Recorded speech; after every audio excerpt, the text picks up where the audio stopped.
Hi, welcome to the online class tutorials from Job Secura Law Center.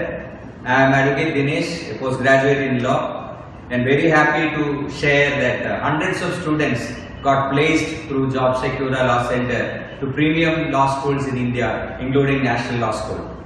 So this tutorial we will try to understand how you should approach the legal reasoning area in a CLAT test paper, and we will try to know what is the simple meaning of the term called tort.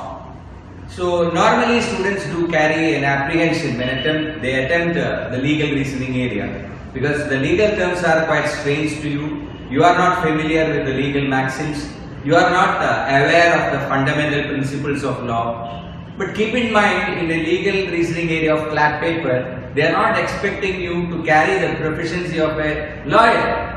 They are just checking whether you can understand a given legal principle, which will be supplied to you as a principle.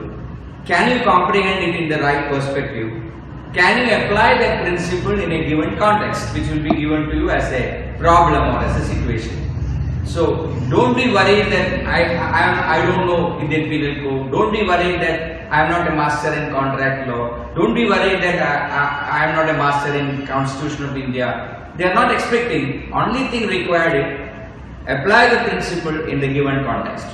So three things I will share in this introductory video, which you should keep in mind when you attempt this area. Always answer the question from the legal principle given alone. I reiterate, don't substitute your personal logic. Don't supply your personal knowledge. The principle is given. Read the principle. Based on that principle, what will be the outcome in the given context? That alone is required.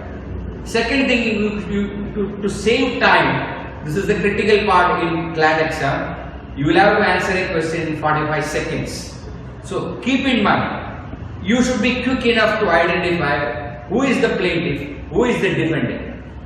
Okay? Then you should be quick to identify whether the question is asked or based, whether plaintiff will succeed or defendant will succeed. So it might appear very easy now, but in a given example, there might be 4 or 5 names: Harish, Ramesh, Rajesh, Girish, and you will be asked whether Girish will succeed. So you should be quick to understand whether Girish is the defendant or the plaintiff.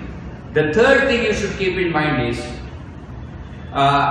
if you are given a principle, sometimes there might be an exception given. An exception is a situation in which the legal principle is not valid, or rather it will not apply.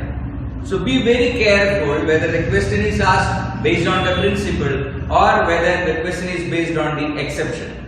So if you are asked to think and say whether this exception is applicable here, you might require more time. So tort is the area where maximum number of questions had come in the previous years. So keep in mind, don't be worried that you are not familiar with the legal terms. Only thing required is be quick in comprehending the principle, be clear not to substitute personal or your personal logic, be clear the question is on plaintiff or on defendant, be quick in identifying whether it is based on the principle or on the exception.